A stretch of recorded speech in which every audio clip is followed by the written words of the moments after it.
When the play-in was first introduced, we weren't really sure what to think about it. What should the 10th seed have the similar opportunity as the 7th? Possible contenders like the Los Angeles Lakers and young teams on the rise, like the Oklahoma City Thunder, have given fans a reason to root for it, as well as proving why the play-in has been such a success. So, who's going to make it? Up for the layup. Oh, blocked by James. Box. Back out to Allen. His three-pointer. Bang! Curry. Way downtown. Bang! Bang! Oh, what a shot from Curry.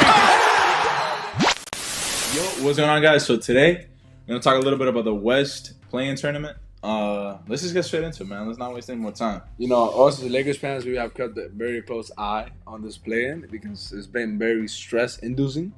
But that's also been fun. It has given a lot of people, not just us, a reason to care about the end of the season. It's been great, though. It's been great for the NBA. It's been great for these teams. It's been great for the fans. Nah, for sure. I mean, you have 5 teams tied, which is insane. So, just want to say that the teams that were in the race, but it seems like they're out of it completely now. Yeah. The Blazers, 100%, which is kind of sad to see. Lillard finally missed the playoffs after so many years. The Jazz, that doesn't matter for them. We always said it. They have no reason to make it. And they still could. It's just unlikely. And then after that, I would say from 11th to 5. Even 4. All those teams are very close. All those teams can move up still. There's still 7 games left in the year. But yeah, I guess we can start. So let's talk about the Dallas Mavericks. The most unexpected 11th seed. Yeah, absolutely. I mean, they were playing good. They were playing solid. And they made the Kyrie trade. And it got worse. Doesn't really make any sense. I think Kyrie's out, man. I think he might be leave, in the offseason. It's hard to say because I don't know any other team that can pay him. But I think, just look at this is... But that is weird. It's weird. What I would say is that something must be going on behind the scenes. Because Luka, obviously, he was talking about how he's not even fun playing. I think something with his mother's going on. I don't want to talk too much about his personal life. Nah, of course. It might be something like that. Luka still played all right. He has played good, but not as good as he was playing earlier in the year. It sucks to see, I saw his stat that they were the 4th seed before the Kyrie trade, and now they have fallen all the way down. They had the 2 worst losses they could have possibly gotten against the Hornets. Out of all teams, back to back. So unexpected. Losing both games is crazy. You could have maybe lost one, but losing both, especially when they're so important. Now Luka picks up another technical foul, and now he's suspended for a game today, so I might lose again. But yeah, honestly, I think they're cooked. I think they're probably gonna miss it just because the other teams they might make it this year, I think, but I think they're not really making it anywhere. I don't know. They are still scary because Luka and Kyrie are so offensively gifted. The defense has struggled a lot. I'm really not feeling the depth. A lot of the role players that they have are playing bad, and I just want to say Jason Kidd is a bad coach. I've heard that discourse a lot from NBA fans. We've known this a little bit. He didn't. A lot of Bucks fans can't stand him. And the Nets, whatever. But it's we thought that maybe him and Luka, he could help out Luka a little bit. But I think I watched a few games. What he's been doing with Christian Wood has been weird. Needing defense and not playing JaVale McGee seems weird, especially since he was super solid last year. I don't think he's done anything significantly horrible this year that he hasn't played him. And I just think that there's been a lot of things that he's done that I think are negatively affecting his team. But yeah, we don't want to talk too much about every team. Yeah, is there anything else you want to say about them? Or that's it. If they make it to play in, they're dangerous, Yep. but they might not. Next, we got the OKC Thunder. Us as Lakers fans, we have been a bit upset about them, especially as LeBron fans. Because Shea has been talking a lot, but we do got to give respect where it's due. They were not expected to be in this race at the beginning of the season, and they have had a very impressive and great season for them. This is our best case scenario. Yeah. Because we have Shea out, so when Shea was out, you kind of thought. I think when he was out, people were like, "Oh, this season's just a throwaway season, get a lottery pick, and then next season you actually start competing." But the players said no. We want to win right now. Josh Giddey, Shea, Jalen Williams, one of the best rookies on the season. So I got to give them respect, bro. They could have won the title a long time ago, but they haven't, and they've kept competing. And I think they're definitely going to be in the play-in. I want to give a huge shout out to Mark. I've talked to you about it. Mark, I'm not sure how to say his last name. It's weird. It's their coach. Mark Donnerhoff, their coach. He had the way that he's coached up this team, the way that this team has fought every game. And I know the team makes a run. He adjusts really well. He's been incredible because this team is talented, but their talent is young. And they're playing like pros. They have one of the best defenses in the NBA. When do we see that from young players? Shea has been mind-blowing this season, to be honest. 31 points a game, playing sensational. Jalen Williams if it wasn't for Paolo Banchero, the rookie of the year, he's outplayed Paolo the last 2 months. I would say. Yeah, but Paolo has been too, too good. And their future is looking as bright as any other team. Definitely. Big shout out to them. I do think they will make it. I think they've been very dangerous, and I believe a lot in them. So, anything else you want to add to that? Nah, that's pretty much it. Next, we're going to try to not talk too much about them because we always do. The Lakers, they're the 9th seed right now. They suffered a tough loss yesterday, but I think they can take more positivity from that because LeBron came back. There was a lot of question on when he was going to be able to return. And now that he's back and Dito's going to be back next game, they're going to have to get the full team. And they have been very good ever since the trade deadline. Yeah. We can all say that.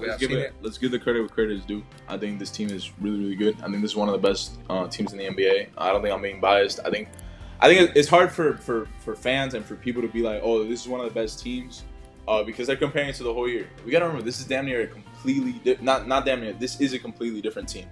Some of the things that scare me with this team are injuries. Obviously, with a player like AD and LeBron. And I just want to say, I think they have one of the worst coaches in the NBA in Darvin Ham. I think he's lost them a few games. But other than those two things, I think, and chemistry, I would say, obviously, they just got back together. And even though it looks pretty good.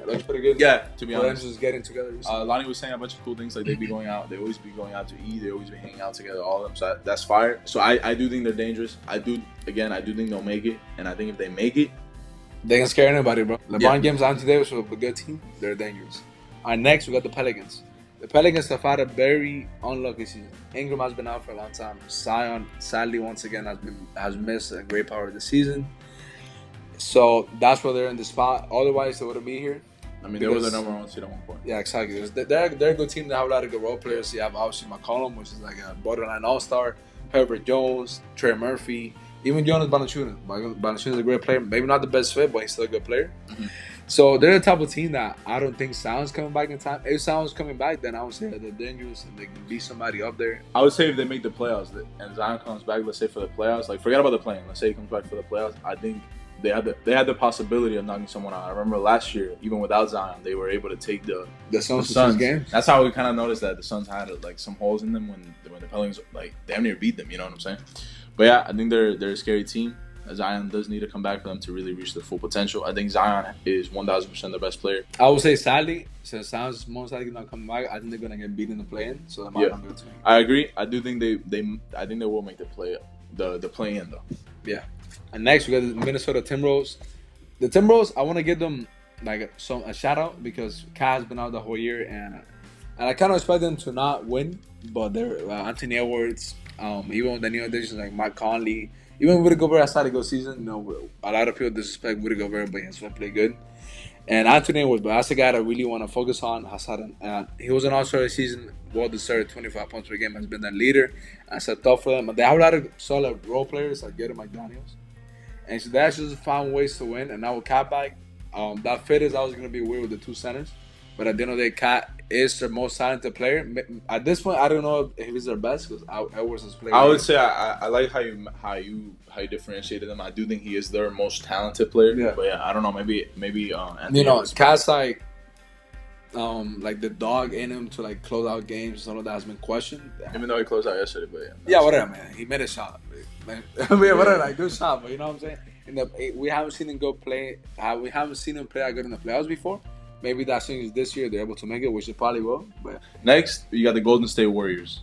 It's hard to gauge the Warriors this season, I think, because they're missing arguably their second best player. I think it's up for debate. Last year it wasn't. Last year it was 1,000% their second best player, and that's Andrew Wiggins. Not having Andrew Wiggins hurts both for your offense and for your defense. He was probably their best perimeter defender. Obviously, Draymond is probably the best defender overall, but he's more of a roamer type defender. He's really like a free safety. And then for offense, having a different type of look other than the threes from Clay or just the one-on-one from Curry. I get what you're saying. Just a guy like that, I think, super important for this team. I mean, he's been okay. He hasn't been great this season, but he's been good. That's probably the best way to describe it. He was probably the same as last year. Maybe last year a little bit better, but it's really nothing crazy. My biggest thing with this team, I think Jordan Poole didn't take the step that we wanted him to. Which was supposed to make up for the role players that they lost. Shout out to Clay, though. Clay's bounce back has been incredible. Curry, just doing his thing once again. There's not really much that I can say about Curry. Curry's always going to be Curry. And Draymond as well. So this team is scary. I don't think they'll make it too far without Wiggins, though. I feel like I've been a bit more positive with them than you this season, and I think it just kind of comes from all the years that I've seen them be so good. It's not for me to count them out ever when they have the big three. I get what you're saying. This season it has been like a bit too much of like too many stretches of losing a lot of games and a lot of holes in that team. But I would still say I think they are gonna stay in the 6th seed. I don't think they're gonna drop. Obviously they could, still very close.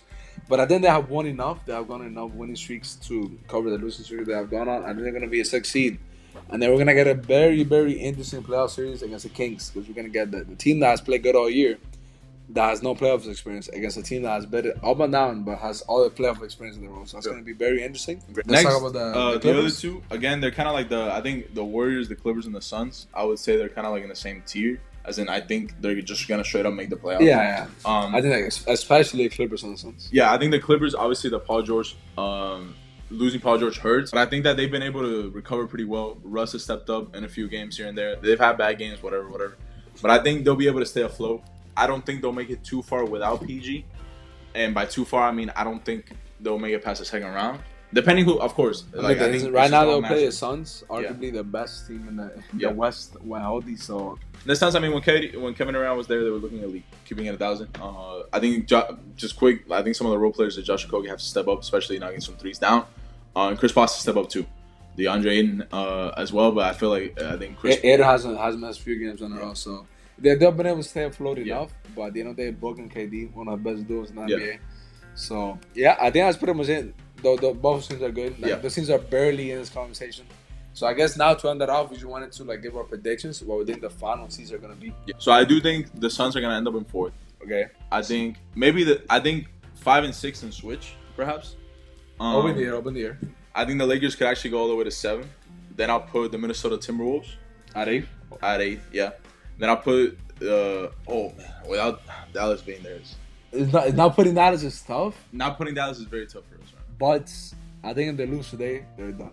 I think they gotta show us more for us to. Right now, we have Dallas out of it because their mojo, that's probably the best way to describe it. And then I'll probably put. I'll probably have the Thunder. And then the Pelicans. Because the thing is that Pelicans have a very easy schedule. Yeah. So I'm gonna go like this: Pelicans 9th, OKC 10, Lakers 7th, Minnesota Timberwolves 8th. That's gonna be my final thing. And then I think the other ones are gonna stay the same. I hope you guys enjoyed this video. We've been wanting to make it for a while, just because this is a great playoff race. I hope we touched on everything, right? I'm pretty sure we did. So thank you guys so much for watching.